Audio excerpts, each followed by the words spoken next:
नमस्कार। आज हम चर्चा करेंगे अनुवाद समीक्षा के भाग 2 पर, यानी क्रिटिसिज्म ऑफ ट्रांसलेशन। इससे पहले हमने अनुवाद समीक्षा भाग 1 की चर्चा की थी। आज की इस चर्चा का विषय रहेगा अनुवाद समीक्षा भाग 2, जिसके अंतर्गत हम बात करेंगे साहित्येतर विषयों की समीक्षा और सोपान, जिसके अंतर्गत रहेगा पारिभाषिक शब्दावली की अनुवाद समीक्षा, अभिव्यक्ति क्षमता की दृष्टि से अनुवाद समीक्षा, अंग्रेजी प्रभाव की अनुवाद समीक्षा, साहित्येतर अनुवाद की 2 दिशाएं और अनुवाद समीक्षा, और संप्रेषण और अनुवाद समीक्षा। इस मॉड्यूल को देखने के बाद आप जान सकेंगे कि साहित्येतर विषयों की समीक्षा से क्या तात्पर्य है, साहित्येतर अनुवाद की समीक्षा में कौन कौन सी समस्याएं आती हैं, विशिष्ट ज्ञान क्षेत्र में अनुवाद संबंधी धारणाएं क्या क्या हैं, तथा साहित्येतर अनुवाद समीक्षा के महत्वपूर्ण आयाम क्या क्या हैं। जैसा कि मैंने कहा कि अनुवाद समीक्षा यानी क्रिटिसिज्म ऑफ ट्रांसलेशन विषय को हमने 3 मॉड्यूल में डिवाइड किया है। इससे पहले हम अनुवाद समीक्षा भाग 1 में हमने जो चर्चा की थी उसके विषय थे समीक्षा और समालोचना, उनका अंतर संबंध और अंतर, अनुवाद समीक्षा का स्वरूप और प्रकृति, जिसके अंतर्गत वर्णनात्मक समीक्षा और तुलनात्मक समीक्षा की हमने चर्चा की थी। आज हम चर्चा करेंगे साहित्येतर विषयों की समीक्षा और सोपान और उनके इन महत्वपूर्ण आयामों का, पारिभाषिक शब्दावली का अनुवाद समीक्षा, अभिव्यक्ति क्षमता की दृष्टि से अनुवाद समीक्षा, अंग्रेजी प्रभाव की अनुवाद समीक्षा, साहित्येतर अनुवाद की 2 दिशाएं और अनुवाद समीक्षा, और संप्रेषण और अनुवाद समीक्षा। तो साहित्येतर विषयों की समीक्षा हम इससे पहले जो हमने चर्चा की थी, जैसे मैंने कहा कि हम इससे पहले हमने अनुवाद समीक्षा में हमने साहित्यिक अनुवाद के संदर्भ में विशेष रूप से चर्चा की थी, जिसके अंतर्गत हमने वर्णनात्मक समीक्षा और तुलनात्मक समीक्षा की चर्चा की थी। और हमने ये जाना था कि वर्णनात्मक समीक्षा और तुलनात्मक समीक्षा की जो 2 विधाएं हैं समीक्षा की, इसका उपयोग साहित्यिक अनुवाद के संदर्भ में होता है और इस आधार पर साहित्यिक अनुवाद के साहित्यिक पाठ के अनुवाद की जांच की जाती है, उसकी समीक्षा की जाती है, उसका विवेचन किया जाता है। लेकिन आज हम चर्चा करने जा रहे हैं साहित्येतर। तो अब साहित्येतर और साहित्य में क्या अंतर है हम सभी जानते हैं। साहित्य यानी सर्जनात्मक साहित्य के संदर्भ में हम यहाँ बात कर रहे हैं, और साहित्येतर यानी सर्जनात्मक साहित्य से इतर जो साहित्य है, यानी ज्ञानात्मक साहित्य, जिसे हम अंग्रेजी में नॉलेज टेक्स्ट भी कहते हैं। तो साहित्येतर विषयों की समीक्षा किस प्रकार की जाती है, साहित्येतर विषय किन्हें कहते हैं, उनकी क्या विशेषताएं हैं, इसी पर आज हम चर्चा करेंगे। पिछले कुछ दशकों में अनुवाद ने एक आधुनिक शास्त्र के रूप में अपनी पहचान बनाई है। इस संदर्भ में साहित्यकार ही नहीं बल्कि भाषा विज्ञानी, सूचना विशेषज्ञ, तर्कशास्त्री और अर्थशास्त्री जैसे विभिन्न ज्ञान क्षेत्र के लोगों ने भी विचार प्रारंभ किया। हम जब अनुवाद प्रक्रिया वाले सत्र में या अनुवाद के प्रकारों वाले सत्रों में जो हमने चर्चा की थी, तो उस पर हमने बताया था कि अनुवाद की जो सिद्धांतिकी है, अनुवाद की जो पूरी सिद्धांत विभिन्न जो अनुवाद सिद्धांतों का जो निर्माण हुआ, चाहे वे पश्चिम में हों या फिर भारत में, क्योंकि अनुवाद सिद्धांतों का निर्माण तो उस तरह से नहीं हुआ, लेकिन जो बड़ी मात्रा में अनुवाद मिलते हैं भारत के संदर्भ में और पश्चिम के संदर्भ में, वे मूलतः साहित्यिक अनुवाद के संदर्भ में उन पर चर्चा हुई है। पश्चिम का जो पूरे जो अनुवाद सिद्धांत है, जिसके अंतर्गत हम भावानुवाद और शब्दानुवाद पर लेकर विशेष रूप से चर्चा कर चुके हैं, और अनुवाद के प्रकारों में भी हमने इस पर गंभीरता से चर्चा की थी। तो मेरा कहने का जो मूल उद्देश्य है वह ये कि अनुवाद सिद्धांत या अनुवाद की जो लंबी परंपरा विभिन्न देशों में, विभिन्न संस्कृतियों में जो मिलती है, उसका मुख्य आधार सर्जनात्मक साहित्य रहा। यानी सर्जनात्मक साहित्य के अनुवाद को लेकर ही एक पूरी अनुवाद की प्रक्रिया पर भी चर्चा हुई और अनुवाद की सिद्धांतिक पर भी चर्चा हुई। लेकिन जो जो हम विकास करते जा रहे हैं, जिस तरह हमारा आधुनिकीकरण हुआ और आधुनिकीकरण होने के बाद किस तरीके से एक औद्योगिक क्रांति आई, औद्योगिक क्रांति आने के बाद समाज में जो तकनीकी और वैज्ञानिक रूप से और विषय की दृष्टि से जो बदलाव आए, ज्ञान की जो नई नई अवधारणाएं, नई नई संकल्पनाएं आई, उसने साहित्य, यानी अब हम साहित्य को यहाँ हम कह रहे हैं एक व्यापक संदर्भ में, कि उसने लिखित साहित्य या साहित्य का एक बहुत बड़ा दायरा या बहुत बड़ा उसको कैनवास निर्मित किया। उसके अंतर्गत केवल सर्जनात्मक साहित्य ही नहीं था, उसके अंतर्गत और भी अन्य विधाएं थी जिन्हें हम ज्ञानात्मक साहित्य यानी नॉलेज टेक्स्ट कहते हैं। तो जब हम आज साहित्येतर विषयों की समीक्षा की बात कर रहे हैं, तो उस संदर्भ में इसे समझा जाना ज़रूरी है कि साहित्येतर विषय भी आज के समय में समान रूप से महत्व रखते हैं, बल्कि ये कहा जाए कि उसने आज ज़्यादा बड़ी जगह घेरी है और ज़्यादा बड़े स्तर पर उसकी मांग रहती है। इस स्तर पर आवश्यक है कि साहित्येतर अनुवाद साहित्येतर पाठ के अनुवाद को लेकर जो एक विचारिकी निर्मित की जाने की ज़रूरत है, उस पर बात की जाए। तो हम इस संदर्भ में देखेंगे कि इस संदर्भ में साहित्यकार ही नहीं बल्कि भाषा विज्ञानी, सूचना विशेषज्ञ, तर्कशास्त्री और अर्थशास्त्र जैसे विभिन्न ज्ञान के क्षेत्र के लोगों ने भी विचार प्रारंभ किया। इस तरह अंतर विद्यावर्ती के रूप में साहित्य से इतर सामग्री को भी महत्व दिया जाने लगा और इनके अनुवाद कार्य को गंभीरता से देखने की दृष्टि भी उभरी। इस प्रकार साहित्येतर पाठ की अनुवाद प्रणाली और प्रक्रिया पर साहित्यिक अनुवाद की प्रचलित प्रणाली और प्रक्रिया से भिन्न स्तर पर बातचीत शुरू हुई। और हम जानते हैं, ये भी हम पिछले सत्रों में जो हमने चर्चा की थी कि साहित्य यानी सृजनात्मक साहित्य और गैर सृजनात्मक साहित्य यानी कि साहित्येतर विधाएं,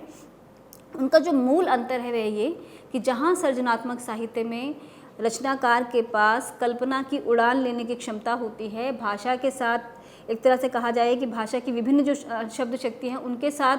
खेलने की सुविधा होती है, उनमें विभिन्न अर्थ छवियाँ भरने की क्षमता होती है या सुविधा होती है। वहीं जब हम साहित्येतर पाठ की बात करते हैं, वहाँ लेखक यानी जो मूल रचनाकार हैं पाठ के, उनके पास ये सभी सुविधाएं नहीं होती। उनका जो मूल उद्देश्य है वह है सूचना प्रदान करना, यानी जो ज्ञानात्मक साहित्य है वह सूचना प्रधान साहित्य है। और सूचना प्रधान साहित्य होने के कारण उसमें ना तो कल्पना शक्ति की संभावना है, ना ही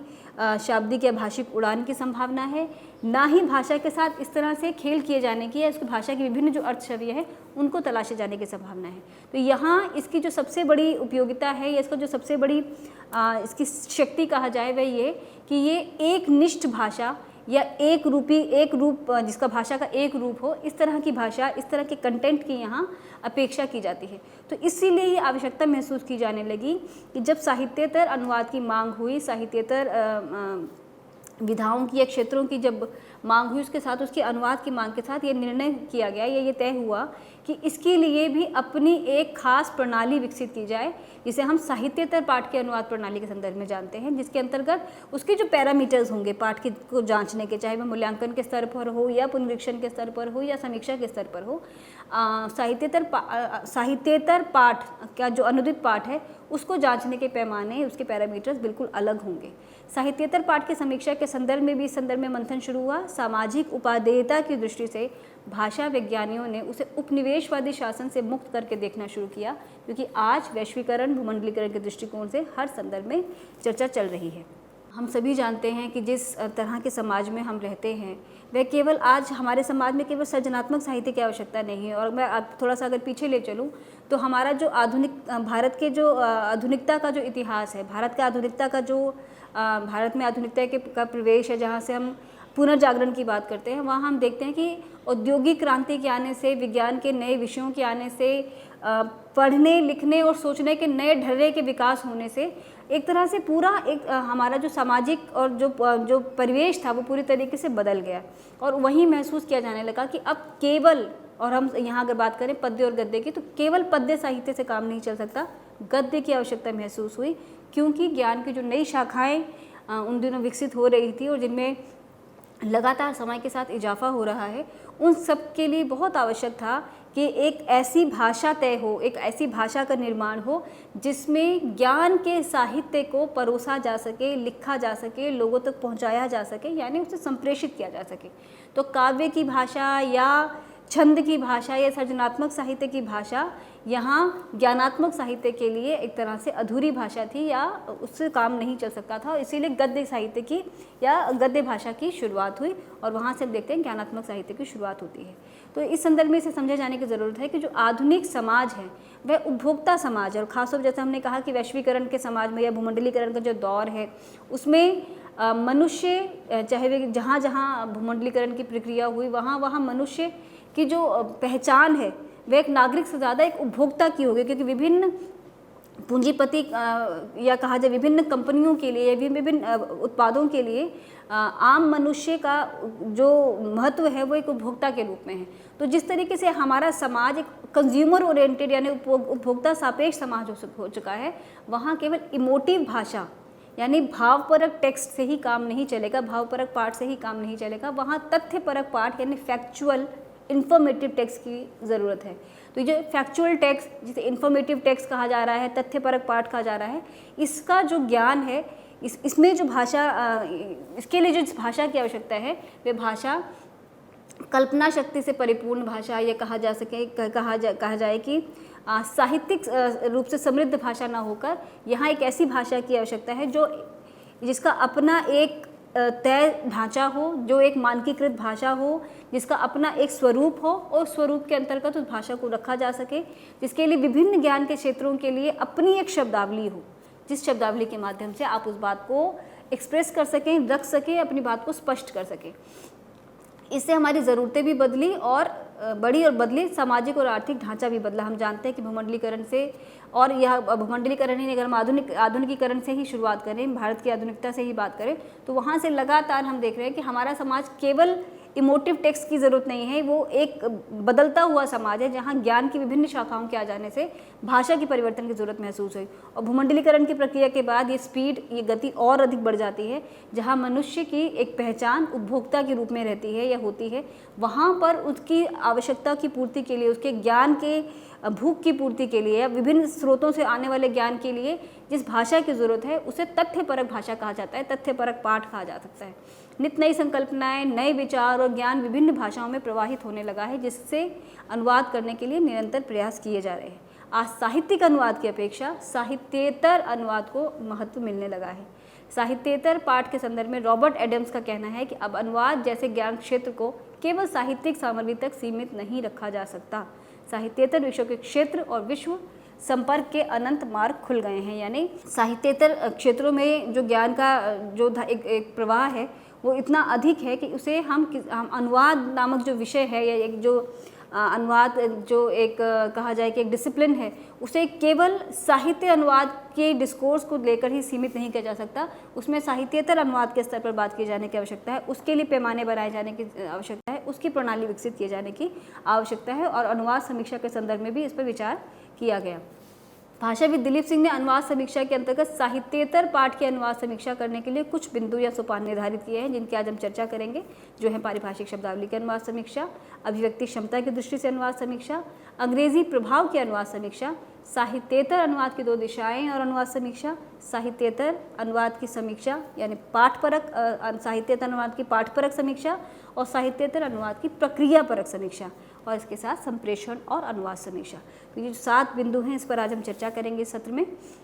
पारिभाषिक शब्दावली की अनुवाद समीक्षा जो पहला बिंदु था। पारिभाषिक शब्दावली की अनुवाद समीक्षा करते समय समीक्षक को विषय का सम्यक ज्ञान होना चाहिए। अनुवादक को भी विषय के साथ साथ दोनों भाषाओं का सैद्धांतिक और व्यवहारिक ज्ञान होना आवश्यक है।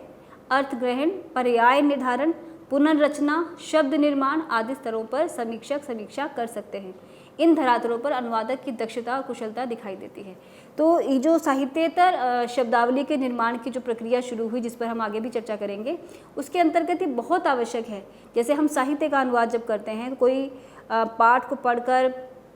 लेखक ने जो सोचा और अनुवादक के मन में जो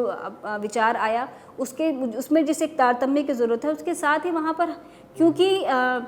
भाषा के प्रयोग को लेकर भी एक तरह की स्वतंत्रता है। ये कहा जा सकता है कि अगर भाव के आसपास रहकर भी अगर शब्दों के साथ भी अगर प्ले किया जा सके तो वहाँ उसकी संभावना होती है। जैसे हम कोई पाठ है जिसको हमें महसूस होता है कि इसका शब्दानुवाद बेहतर नहीं हो सकता, तो वहाँ भावानुवाद की प्रक्रिया है या छाया अनुवाद है या अडेप्टेशन है, अन्य फॉर्म में भी हम उसमें अनुवाद कर सकते हैं और पाठ को संप्रेषित कर सकते हैं। लेकिन जब हम साहित्येतर संदर्भ में जब इसके जिक्र करते हैं तो वहाँ इस तरह की कोई छूट नहीं होती। शब्दों का अर्थ ग्रहण करने के साथ ही उनके पर्याय निर्धारण की जो प्रक्रिया है या जो महत्वपूर्ण जो आयाम है, उस पर भी विचार किए जाने की आवश्यकता है, क्योंकि सही पर्याय के माध्यम से ही सही अर्थ की अभिव्यक्ति हो सकती है। जैसे कुछ एक शब्द यहाँ दिए गए हैं। पेट्रोलॉजी का अनुवाद आप हिंदी में अगर हम करें, उसको अगर शाब्दिक अनुवाद या अगर हमें विषय की समझ नहीं है तो उसका अनुवाद आप पेट्रोल विज्ञान के रूप में कर सकते हैं। उसी तरह लेबर रूम के लिए हम इसका अगर लिटरल ट्रांसलेशन करें या जो भाव एक असामान्य व्यक्ति को जो समझ में आएगा, वो उसका अनुवाद श्रमिक कक्ष के संदर्भ में हो सकता है। लेकिन ये दोनों ही अर्थ अपने आप में आपको दिग्भ्रमित करने वाले हैं कि जो ये शब्द हैं, इनका यहाँ केवल शाब्दिक अनुवाद ना होकर ये तय किया जाना ज़रूरी है कि इसकी अवधारणा क्या है और इसके लिए क्या पर्याय निर्धारण होगा, क्या सही शब्द का इस्तेमाल किया जाए कि जो बात मूल पाठ में कही गई है वही संप्रेषित हो सके। तो उस संदर्भ में हम देखेंगे पेट्रोलॉजी के लिए शैलिकी शब्द की निर्मित की गई, जिसका अर्थ होता है study of origin and structure of rocks. उसी तरह लेबर रूम के लिए जो शब्द प्रयोग होता है हम सभी देखते हैं प्रसूति गृह, प्रसूति गृह। ऐसे ही स्नो, आइस, बर्फ़, अंग्रेजी में बर्फ़ का अनुवाद यदि संयंत्र जमा हुआ बर्फ़ हो तो आइस, और ऊंचे पर्वतों या अत्यंत शीतावस्था में प्राकृतिक हिमपात तो वहाँ पर उसका अर्थ स्नो के रूप में होता है। तो जो हमारे फ्रिज में जमाई जाती है वह स्नो नहीं है, उसे हम आइस कहते हैं। और जो पहाड़ों पर होती है उसके लिए स्नो। लेकिन जब हम उसके लिए हिंदी में जब शब्द ढूंढते हैं तो हमारे पास केवल बर्फ़ शब्द होता है। तो इस तरह ये तय किया जाने की आवश्यकता है कि किस संदर्भ में किस शब्द का प्रयोग हुआ है और उसके लिए क्या बेहतर शब्द सही पर्याय हो सकता है। तो हिंदी में भी बर्फ़ और हिम विशेष संदर्भ में यहाँ प्रयुक्त हो सकते हैं। और यहाँ जो हिम शब्द है वह उस ओर संकेत कर रहा है जो हिमालय पे या पहाड़ों पर जमने वाली जो बर्फ़ है, तो उस संदर्भ में इसका प्रयोग होता है। लेकिन ये तय किया जाना ज़रूरी है कि यदि आपके पास उसके लिए उचित पर्याय नहीं है या जो शब्द आपके पास उपलब्ध है उसको आप उसके कॉन्टेक्स्ट यानी उसके संदर्भ से समझते हुए ही उसके लिए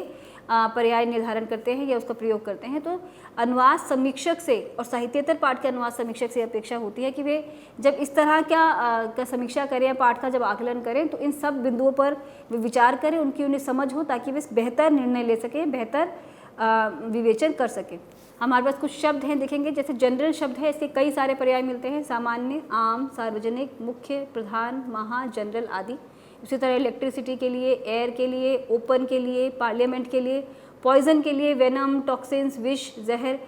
पार्लियामेंट के लिए संसद, परिषद, न्यायालय, धार्मिक संस्था, धर्म सम्मेलन। तो हमें ये तय करना है कि जो पार्लियामेंट शब्द है या जो एयर शब्द है या इलेक्ट्रिसिटी शब्द है या जनरल शब्द है, ये विभिन्न संदर्भों में किस प्रकार अपना अर्थ बदलता है और किस प्रकार इसका, जब हम इसे सेना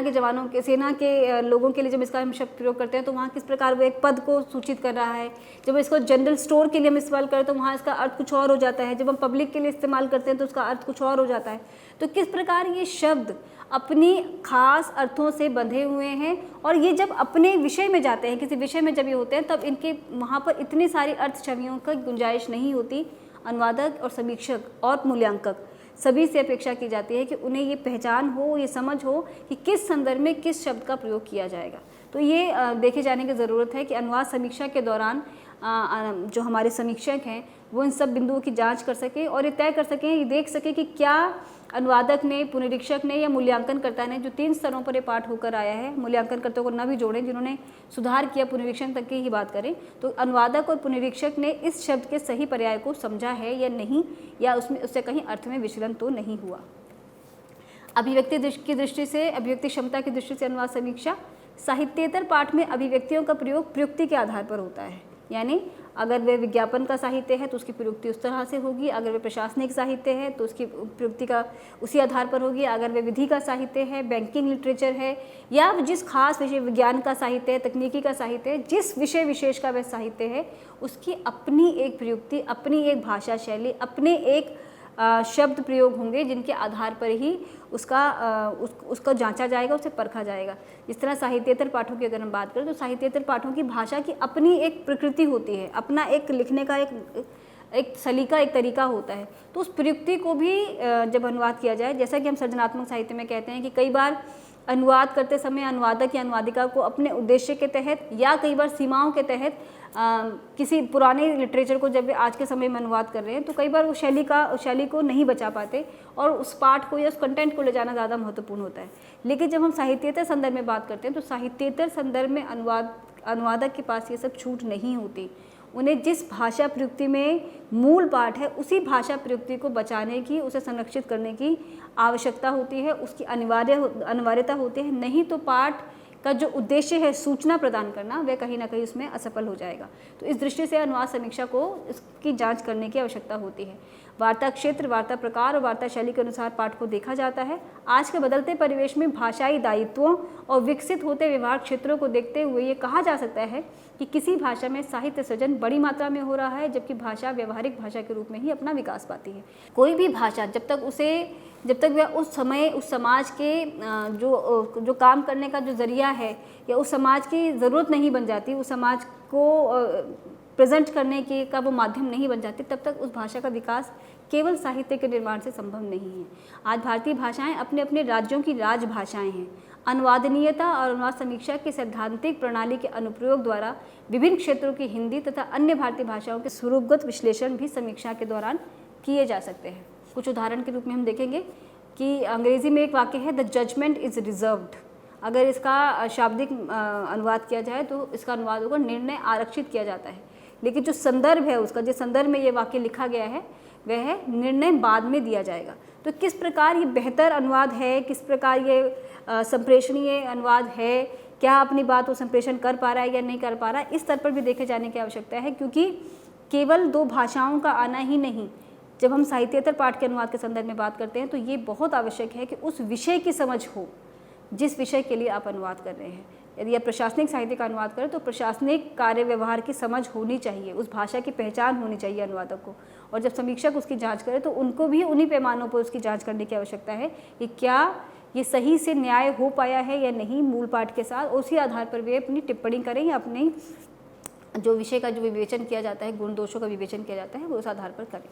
उस आधार पर हम देखेंगे the court was seized of the matter, अनुवाद किया जाएगा उसका शाब्दिक, तो न्यायालय ने उस पदार्थ को ग्रहण कर लिया जो हम शब्दकोशों के हिसाब से उसका देख के अनुवाद कर सकते हैं। लेकिन यहाँ बहुत ज़रूरी है उस संदर्भ को समझा जाना जिसका अर्थ है यहाँ यह विषय न्यायालय के विचाराधीन था। उसी तरह अंग्रेजी का शब्द है एक्शन, जिसके लिए हिंदी में शब्द है कार्रवाई और तेलुगु में है चर्या।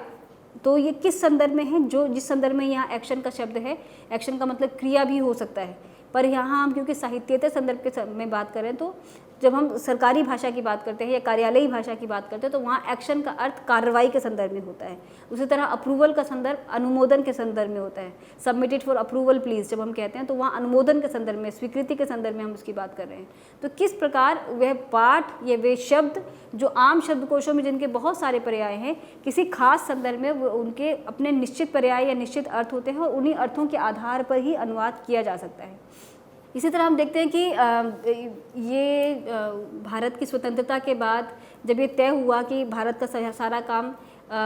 भारतीय भाषाओं में किया जाना चाहिए और उसके साथ ये भी तय हुआ कि इसके लिए कुछ समय दिया जाए हिंदी में काम करने के लिए, साथ में अंग्रेज़ी को सहभाषा के रूप में रखा गया, लेकिन आज भी हम जानते हैं कि उस उद्देश्य की पूर्ति नहीं हो पाई है। तो जो मूल डॉक्यूमेंट्स या मूल जो कागज़ हैं वो आज भी अगर अंग्रेज़ी में उनका वो लिखे गए हैं तो जब हम उसका अनुवाद करते हैं तो उसके अनुवाद पर उस अंग्रेज़ी की छवि बाकी रह जाती है। जिस उपनिवेशीकरण से मुक्ति की बात की जा रही थी इस प्रारंभ में, उसका प्रभाव कहीं ना कहीं दिखाई दे जाता है। तो अगर ये अंग्रेज़ी की भाषा है वाइट लाई, उसके लिए हमने हिंदी में सफ़ेद झूठ क्रिएट कर लिया, जबकि उसके लिए हम बेहतर था कि कोरा असत्य भी कह सकते थे, नीरा झूठ भी कह सकते थे, लेकिन हमने वाइट के संदर्भ में उसे वाइट ही लिया, यानी सफ़ेद झूठ कहा। उसी तरह सिल्वर जुबली के लिए रजत जयंती एक तरह से उसका लिटरल ट्रांसलेशन कर दिया गया। फुटनोट के लिए पाठ टिप्पणी, बैंक अकाउंट के लिए बैंक खाता, बजट सेशन के लिए बजट सत्र, आयनाइजेशन के लिए आयनीकरण, वोल्टेज के लिए वोल्टता, वाइट पेपर के लिए श्वेत पत्र। तो कहीं जहां अनुवाद संभव हो पाया तो उसे शाब्दिक अनुवाद कर दिया गया। कहीं लगा कि उस शब्द के लिए कोई सही पर्याय निर्मित नहीं हो सकता तो उसमें एक तरह से मिश्रण करते हुए हम देख सकते हैं वोल्टेज के लिए वोल्टता शब्द आधा अंग्रेजी और आधा हिंदी शैली को इस्तेमाल करते हुए उसका आयनीकरण, आयनाइजेशन के लिए इन शब्दों की निर्मित हुई और इन शब्दों का प्रयोग हम देखते हैं। इसी कारण कई बार इस तरह की भाषा अनुवाद के दौरान कानों को या आंखों को चुभती है, हमें लगने लगता है कि इस पर मूल का प्रभाव बहुत अधिक है। तो ऐसे संदर्भ में अनुवाद समीक्षक की भी भूमिका बढ़ जाती है, मूल्यांकन की भी भूमिका बढ़ जाती है कि जब ऐसे पाठ का वे आकलन करें, जांच करें, उस पर टिप्पणी करें तो वे देखेंगे उन पर प्रभाव किस तरह का है, जो भाषा है क्या वे अपने समाज के साथ न्याय कर पा रही है या नहीं। तो हम देख रहे हैं कि इन सभी में अंग्रेजी के प्रभाव को अनुवाद अथवा समुचित पर्याय हेतु बनाई गई पारिभाषिक शब्दावली में स्पष्ट रूप से इसका प्रभाव देखा जा सकता है। साहित्येतर अनुवाद की 2 दिशाएं, यानी साहित्येतर अनुवाद किस प्रकार हमारे समाज में इसकी जो प्रक्रिया है वो चल रही है और कौन कौन सी संस्थाएं हैं जो इसमें महत्वपूर्ण भूमिका निभा रही हैं। तो साहित्येतर अनुवाद की 2 धाराएं हमारे सम्मुख है। एक और सरकारी स्तर पर किए गए कार्यालयीन, बैंकिंग, विधि आदि का अनुवाद, और दूसरी ओर गैर सरकारी संगठनों से संबंधित किए गए अनुवाद। अखबार, पत्रिकाएं, टीवी, उद्योग, व्यवसाय जैसे अनेक क्षेत्र भाषाई विविधता का सृजनात्मक प्रयोग करते हुए भाषा विकास का कार्य कर रहे हैं। तो जिस तरह लगातार विभिन्न अवधारणाएं, साहित्य ज्ञान के नए नए क्षेत्र विकसित हो रहे हैं, उसी तरह भाषा के निर्माण की प्रक्रिया भी गति पकड़ती है और उसके आधार पर हम देखते हैं वो भाषा निर्माण कहाँ कहाँ होता है साहित्येतर के संदर्भ में। अखबार और पत्रिकाओं में, टीवी में, व्यवसाय के संदर्भ में जो वे अपनी शब्दावली का निर्माण कर रहे हैं, और उसके अलावा जो सरकारी संस्थाओं द्वारा ये जो भाषा निर्माण की प्रक्रिया चल रही है उसके अंतर्गत हम देखते हैं पारिभाषिक शब्दावली आयोग, केंद्रीय हिंदी निदेशालय, नेशनल बुक ट्रस्ट, साहित्य अकादमी, अनुवाद ब्यूरो, राजभाषा आयोग आदि सरकारी संस्थाएं तथा बंगाल की वैज्ञानिक शब्दावली समिति, गुजरात विद्यापीठ, उस्मानिया विश्वविद्यालय, हिंदी साहित्य सम्मेलन, हिंदुस्तानी प्रचार सभा आदि गैर सरकारी संस्थाएं विभिन्न कोश और पारिभाषिक शब्दावली का निर्माण कर रही हैं। प्रयोजनमूलक भाषा की तथ्यपरकता और सामान्य भाषा की सृजनात्मकता दोनों का इस्तेमाल करके शब्दावली का निर्माण किया जाता है। यहाँ कुछ एक उदाहरण है, मैटर इज अंडर कंसिडरेशन, विषय विचाराधीन है। हम देख सकते हैं कि इस वाक्य को जब हम अपने सामान्य तरीके से अनुवाद करेंगे तो हो सकता है हमारा जो वाक्य का जो फ्रेम होगा बिल्कुल अलग होगा। प्लीज सर्कुलेट एंड फाइल, सभी को दिखाकर फाइल कर दीजिए। तो इसके लिए तय मानक निर्मित कर लिए गए हैं कि जब इस तरह का वाक्य होगा तो इसके लिए ये अनुवाद सुझाया गया है। इन विभिन्न संस्थाओं द्वारा जो अनुवाद की जो प्रक्रिया पर जो काम हो रहा है या भाषा पर जो काम किया जा रहा है, उसी तरीके से हम देखते हैं जो ये कार्यालयीन भाषा है उसके लिए अपने तय जो उसके समतुल्य हैं उनको तय किया गया है। Return in original with the remarks that the requisite information has already been sent by this office, letter number this is this, dated this. ये मूल रूप में ही इस टिप्पणी के साथ लौटाया जाता है कि अपेक्षित सूचना पहले ही इस कार्यालय के पत्र संख्या जिसके द्वारा इस दिनांक को भेजी जा चुकी है। अब हम बात करेंगे साहित्येतर अनुवाद समीक्षा की पाठ परक संदर्भ में। हम इससे पहले पाठ परक और पाठ प्रक्रिया परक अनुवाद पर बात कर चुके हैं। पाठ परक अनुवाद को देखने की दृष्टि कई दिशाएं प्रदान करती है। इसका प्रयोग करते हुए ये देखा जाता है कि अपने संदेश बुनावट में अनुदित पाठ मूल पाठ के कितने निकट या उससे कितनी दूरी पर है, यानी वह पाठ से कितना न्याय कर रहा है। मूल पाठ का अनुदित पाठ का कितनी सीमा तक संप्रेषित कर पाना सफल हो पाया है। अनुदित पाठ मूल पाठ से कितनी, यानी कि जो उसकी जो केंद्रीय इकाई है वह मूल पाठ है। इसी उसके उदाहरणों के माध्यम से हम देखेंगे। He was responsible to reclaim the land, वह भूमि का पुनर्दावा करने के लिए जिम्मेदार था। अब ये लिटरल ट्रांसलेशन हो सकता है, लेकिन जब इसका जो वास्तव में जो इसका अनुवाद होगा वह होगा उस पर भूमि को ठीक करने का उत्तरदायित्व था। तो यहाँ हम देखते हैं कि मूल का जो भाव है वह तो संप्रेषित हुआ है, लेकिन मूल के का जो शाब्दिक अनुवाद था वह उसमें संभव नहीं हुआ है। तो इस तरह से इसकी जांच की जाने की आवश्यकता, अगर आप पाठ परक समीक्षा कर रहे हैं तो आपको इस तरह संदर्भ में देखना है कि मूल के से कितना विचलित हुआ है अनुदित पाठ और वह कितना संप्रेषणीय है, क्या वह बोधगम्य है या नहीं। The court was seized of the matter, न्यायालय ने उस मामले को ग्रहण कर लिया। हम शाब्दिक अर्थ देखेंगे तो हमें सीज के लिए ग्रहण शब्द मिलेगा, पर यहाँ जो अर्थ है वह उसका ये मामला न्यायालय के विचाराधीन था। तो मूल में जो कहा गया उसका भाव पूरी तरह से प्रकट हुआ, लेकिन जो शाब्दिक उसकी जो बुनावट थी उसके जो अर्थ थे जो हमें सीमित अर्थ जो थे उस संदर्भ में ना होकर उसको उस प्रक्रिया उस पाठ के संदर्भ में रख के उसका अनुवाद किया जाना यहाँ अपेक्षित है। साहित्येतर अनुवाद समीक्षा प्रक्रिया परक, यहाँ जहाँ पर प्रक्रिया केंद्र में है अनुवाद की। साहित्येतर पाठों में जो भी जटिलता या क्लिष्टता को लेकर चर्चाएं की जाती हैं उसका कारण पारिभाषिक शब्द है। पारिभाषिक शब्द निर्माण की नई युक्तियां अपनाई गई और नई भाषा शैली गठित की गई। उदाहरण के रूप में हम देखते हैं विधि और कानून की जो भाषा है वो किस प्रकार जो पारिभाषिक शब्दावली की जो प्रक्रिया है निर्माण की, उसमें कौन कौन से अलग अलग तरीके हैं उस पर भी हम चर्चा करेंगे। तो हम देखते हैं कुछ एक शब्द हैं जो दिए गए हैं, जो हमारे पास जो अपने भारतीय शब्द थे उनको किस प्रकार जब हम बैंकिंग साहित्य के प्रशासनिक साहित्य के संदर्भ में जब हम यहाँ बात करें तो किस प्रकार उनके अर्थ को परिवर्तित करके इस खास संदर्भ में उनका इस्तेमाल किया गया है। जैसे सेक्शन के लिए धारा है, क्लॉज के लिए खंड है, ये सभी शब्द हमारी भाषा में कहीं ना कहीं थे, लेकिन उनको आज संदर्भगत रूप में इनका प्रयोग किया जाता है। तो ये प्रक्रिया के तहत ये जाना जाता है कि ये उस पाठ को समझते हुए उसको किस प्रकार उसकी आवश्यकता के अनुसार इन शब्दों की निर्मित की गई। इसका स्वरूप अत्यंत तकनीकी होने के कारण प्रयोग में जटिल और दुरूह प्रतीत होता है। अक्सर पारिभाषिक शब्दावली के साथ ये समस्या होती है कि जो पारिभाषिक शब्दावली को जो निर्माण किया जाता है, क्योंकि मूल पाठ अंग्रेजी में है और उसका अनुवाद करके उसकी एक तरह से रिक्ति को पूर्ण किया जा रहा है, तो कई बार ये प्रक्रिया अपने आप में इतनी जटिल हो जाती है कि अनुवाद हो जाता है लेकिन वो बेहतर रूप से संप्रेषणीय नहीं होता। तो विभिन्न जो तरीके अपनाए गए हैं उसमें हम देखते हैं कि जैसे अंग्रेजी के शब्द हैं black money, black market, black deals, इसके लिए किस प्रकार काला धन, काला बाजार और काला धंधा जैसे शब्द अब हमारी भाषा में प्रचलित है। लेकिन कुछ शब्द ऐसे भी होते हैं जो अनुवाद करने के बावजूद भी प्रचलित नहीं हो पाते। अनुवाद समीक्षा में इन सभी पक्षों की ओर दृष्टि आकृष्ट की जाती है। इसीलिए पारिभाषिक शब्दावली के प्रकारों पर विभिन्न विद्वानों ने अलग अलग रूप से चर्चा की है। प्रयोग और संदर्भ के आधार पर पूर्ण और अर्ध पारिभाषिक शब्दावली पर भी विचार किया गया। जैसे हमने देखा वोल्टेज शब्द के लिए जो वोल्टता शब्द है वो एक तरह से एक खास तरीके से उस शब्द की निर्मित हुई है, जहाँ अंग्रेजी के मूल शब्द को बचाते हुए हिंदी के संदर्भ में या हिंदी के संरचना में रख के उस शब्द का एक नए तरीके से उसके को निर्माण किया गया है, जहाँ उसे वोल्टता कहकर ये आयनाइजेशन के लिए आयनीकरण शब्द का प्रयोग करके हमने एक हिंदी अंग्रेजी का मिश्रित कोड के माध्यम से उसका अनुवाद किया है और एक पारिभाषिक शब्द क्रिएट किया है। अर्थ संप्रेषण पर पारदर्शी और अपारदर्शी पारिभाषिक शब्दों की श्रेणियां निर्मित की गई हैं। विधा विशेष के आधार पर भिन्न स्रोतों, परंपरागत और जनबोलियों से लिए गए शब्दों की पारिभाषिकता पर विवेचनात्मक दृष्टि डाली जाती है, जैसे अणु, परमाणु, स्वनिम, रूपिम, टेंडर, निविदा, लाभांश आदि। तो इस तरह के जो शब्द निर्माण की जो प्रक्रिया है वो किस प्रकार अलग अलग संदर्भों में अलग अलग पाठ के हिसाब से शब्दों के हिसाब से वो एक अलग कई अर्ध पारिभाषिक शब्दों का प्रयोग किया जाता है, कई पारिभाषिक शब्दावली का निर्माण किया गया। तो किस प्रकार वो संदर्भ के आधार पर ये अलग अलग शैलियों का इस्तेमाल किया जाता है ताकि जो मूल पाठ है वह लक्ष्य पाठ में, लक्ष्य भाषा में वो संप्रेषित हो सके। उसी तरीके से कुछ एक शब्द और हैं यहाँ पर हम देख सकते हैं। हिंदी के पारिभाषिक शब्दावली एक ही प्रकार की नहीं है क्योंकि एक ही अर्थ को अभिव्यक्त करने के लिए यहाँ तत्सम, तद्भव और आगत शब्दों का स्वतंत्र प्रयोग और आवश्यकता अनुसार उनका संकलित प्रयोग भी हमें देखने को मिलता है। ये आप एक तरह से भारत की या भारतीय भाषाओं की विडंबना ही कह सकते हैं, जहाँ अपनी समृद्ध भाषाएं होने के बावजूद भी जब हम अंग्रेज़ी से भारतीय भाषाओं में जब अनुवाद करते हैं तो उसकी अपनी कुछ सीमाएं हो जाती हैं। जबकि कहा जाता है और विभिन्न विद्वानों ने माना है कि हिंदी या अन्य जो भारतीय भाषा है वो अपने आप में इतनी समृद्ध हैं कि यदि मूल रूप से कोई अवधारणा उस भाषा में होती या मूल रूप से पाठ यदि उन भाषाओं में लिखा गया होता तो शायद जो समस्या हमें तकनीकी पाठ के संदर्भ में लगती है वह समस्या उस तरह से नहीं होती। हम देखते हैं कुछ उदाहरण यहाँ पर हैं, जैसे कि अगर अंतिम उदाहरण देखें, इंट्रूडर के लिए जिस शब्द की निर्मित की गई है घुसपैठ या दल बदलू, तो ये एक तरह से इसी तकनीक के माध्यम से नए शब्द गढ़ने का प्रयास है जो अलग अलग भाषा प्रयोगों के माध्यम से किया जा सकता है। इसी तरीके से कुछ अन्य उदाहरण हैं यहाँ पर, एक्सेप्टेंस के लिए सहमति, सैंक्शन के लिए स्वीकृति, अप्रूवल के लिए अनुमोदन। ये तीन शब्द जिनका अर्थ लगभग समान है, लेकिन क्योंकि ये तीन संदर्भ जब हम पारिभाषिक संदर्भ में इनका जब इस्तेमाल करते हैं तो तीनों का अर्थ अलग है, इसीलिए हमारे पास हिंदी में भी उनके लिए अच्छे सही पर्याय उपलब्ध हैं, जैसे सहमति, स्वीकृति या अनुमोदन। तो जो विभिन्न तकनीक है पारिभाषिक शब्दावली निर्माण के हिसाब की, उसमें हम देख सकते हैं कि किस प्रकार